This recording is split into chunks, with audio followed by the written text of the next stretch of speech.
Yo, selamat datang di Ruwagati United.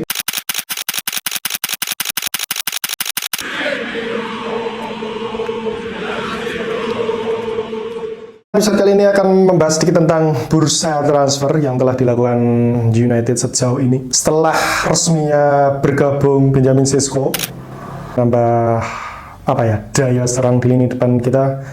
Setelah musim kemarin kita tidak cukup produktif untuk mencetak gol karena hanya mengandalkan dari Rasmus Højlund dan juga Joshua Zirkzee, di mana Zirkzee sendiri bukan berposisi sebagai nomor 9 murni. Dan meskipun striker kita satu-satunya nomor 9 murni Rasmus Højlund, Holcim, juga gagal memenuhi ekspektasi kita di musim kemarin. Aneh pribadi sih karena kurangnya distribusi bola sih sebenarnya untuk musim kemarin itu, ditambah lagi juga mungkin masalah mental juga yang akhirnya kita finish di posisi 15. Peralihan dari buta panutan Erik ten Hag menjadi Bang Amir atau Ruben Amorim. Cuman di sisi lain kan kita juga nggak bisa berharap banyak kepada Højlund. Kenapa? Karena dia kan didatangkan dari Atalanta kan, walaupun maharnya cukup besar tapi gajinya kan kecil. Terlebih dia masih berusia 21, 2 atau 22 tahun. Jadi aneh rasa kalau untuk dijadikan tulang punggung sih, aneh rasa emang belum saatnya. Aneh berpendapat seharusnya dulu sebelum mendatangkan Højlund kita harusnya mendatangkan satu striker matang sih. Tapi karena banyaknya polemik di MU ini yang nggak selesai-selesai entah dari manajemen pelatih maupun yang lain. Jadi mau nggak mau kita hanya bisa mendatangkan Højlund. Statistiknya di Atalanta juga nggak begitu moncer.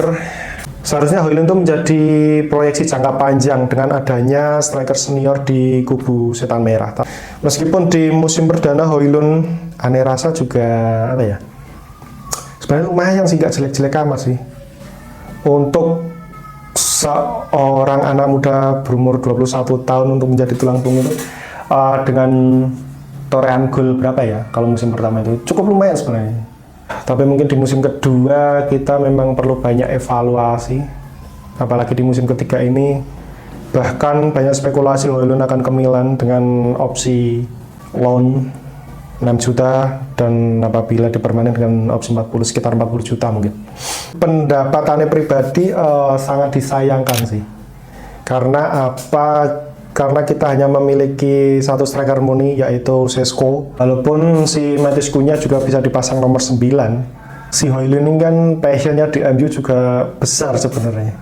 Bahkan dia bertekad untuk bertahan dan memperjuangkan tempatnya, tapi mungkin dari Amorim maupun dari Enea sendiri sudah mengambil keputusan final untuk tidak menggunakan jasa dari Højlund lagi. Bahkan Amorim juga sudah berbicara langsung terhadap Højlund bahwa menit bermainnya mungkin akan berkurang dengan hadirnya Benjamin Sesko. Sangat tidak adil sih sebenarnya. Anda rasa sih paling nggak dikasih semusim lagi lah. Paling nggak kan Sesko juga belum terbukti kan di IPL. Paling nggak jika ada dua striker kan mungkin bisa jadi saingan antara satu dan yang lainnya. Kalau mengandalkan satu striker, amit-amit nanti ada cedera dan lain-lainnya, bisa selesai MU. Tapi mungkin pemikiran ini juga karena kita juga masih perlu banyak uang untuk memperkuat dari lini tengah maupun kiper.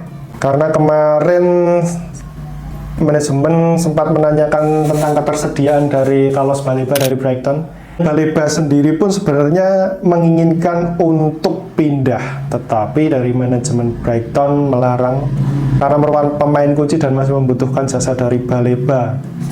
Sempat dipatok dengan harga 112 juta pounds yang membuat King MU mundur teratur. Bahkan di beberapa info terakhir bahkan Brighton tidak mau mematok harga ya karena memang butuh. Dan kondisi di MU sendiri kita sudah untuk gelandang ke tengah yang tersedia tinggal Casemiro, itu pun karena umur jadi kemungkinan hanya bisa main full itu 70 menit mungkin dari padatnya jadwal. Untungnya kita nggak ada bermain di Eropa, jadi ya lebih sedikit jadwal lagi. Tapi Casemiro kan sudah 33, jadi aneh rasa untuk melakoni dari Premier League, FA dan Carabao mungkin akan sedikit kelelahan. Terus dari Manuel Ugarte dulu aja dijual sama Amorim, dibeli Ten Hag, dan kebetulan beberapa kali dimainkan membuat keputusan salah, ada beberapa blunder. Mungkin juga akan dijual sepertinya si Ugarte ini. Hujan guys, sorry di sini kondisi lagi hujan, mungkin akan ada sedikit kendala di audio ya. Selanjutnya tinggal Kobbie Mainoo ya masih belum matang sih, Ane rasa sih. Cenderungan permainannya kan membawa bola ke depan, bukan seorang defensive midfielder.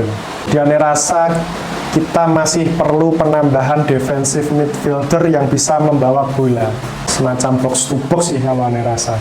Terbaru adalah Adam Wharton dari Crystal Palace dengan market value sekitar 50 juta.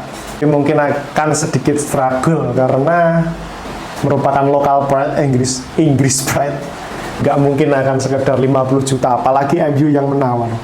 Mungkin bisa sampai 90, 80. Terus kalau untuk kiper, sebenarnya kita perlu, dimana di sini yang nganggur itu Donnarumma atau Donna Harun. Karena PSG hanya mematok harga nggak sampai 30 kayaknya. Tapi berita terakhir infonya Donnarumma sudah menjalin kontak dengan Pep dan kemungkinan akan bergabung karena Ederson juga akan hengkang. Masih 50-50. Dan apabila kita mendatangkan kiper, paling enggak kiper kita juga harus hengkang. Di sini Onana masih ingin berada di MU. Onana nggak mau pergi dari MU, kampret ini. Setelah penandatanganan Mbeumo, Cunha dan Sesko, sepertinya kita akan sedikit struggling untuk mendatangkan pemain lagi, mengingat aturan dari FYP, aturan PSR, FFP, Financial Fair Play. Jadi mungkin akan sedikit struggling. Dan kita juga belum bisa menjual pemain. Polemik dari Alejandro Garnacho, di mana manajemen mematok harga 50, sementara Chelsea tidak ingin membayar melebihi 30. Fuck. Susah banget ya jadi pendukung MU ini. Kabar terbaru juga si brengsek Jadon Sancho ini. Ini anjing ini orang. Udah ada tawaran dari AS Roma senilai 20 juta. Dengan market value-nya cuma 28 dan MU sudah meng-AC tapi si kampret ini nggak mau hengkang karena gaji yang ditawarkan cuma 95 ya. Sedangkan di MU dia mendapatkan 250. Fuck. Pemain ini udah nggak bisa berkata-kata lagi. Kalaupun dia nggak mau ya seenggaknya segera pergilah. Katanya dia ingin menjadi Alfredo. Kenapa dia masih ingin bertahan, mempersulit kepindahannya sendiri? Ada tawaran dari Besiktas juga nggak mau dia ke Arab juga nggak mau. Kalaupun dia ingin gaji yang besar ya seharusnya dia ke Arab dong. Kalau dia mengharapkan di Italia kan nggak ada duit di sana kan. Pemain maunya apa sih? Sumpah aneh nggak pernah sebenci ini ya kepada pemain. Dulu sempat si Di Maria itu kan waktu ke PSG kan dia sempat, ya tau lah kalau PSG melawan MU itu dia selebrasinya kayak apa kan. Dia merasa tidak bahagia di MU kala itu. Tapi si kampret Sancho ini benar-benar anjing memang. Selanjutnya untuk kabar dari Anthony juga belum ada kabar, meskipun masih dicoba untuk dicari jalan tengah terhadap Real Betis, karena Real Betis menginginkan Anthony tapi mereka juga tidak punya uang. Terus untuk Malaysia kabarnya ada klub dari mana ya, tapi cuma menawar 8 juta. Anjing, pemain MU nggak ada harga dirinya sama sekali anjing. Itu saja untuk kabar terbaru dari transfer sejauh ini, dan masih ada sekitar 2 pekan, jadi mari kita tunggu bagaimana siklus berikutnya. Anda berharap sih paling nggak kita bisa mendatangkan gelandang lah, paling nggak lah. Kalau kiper masih susah, gelandang lah paling nggak. Oke, terima kasih telah menonton. Jangan lupa subscribe, share, like maupun dislike, terserah kalian. Sampai jumpa di episode berikutnya. Glory Manchester United.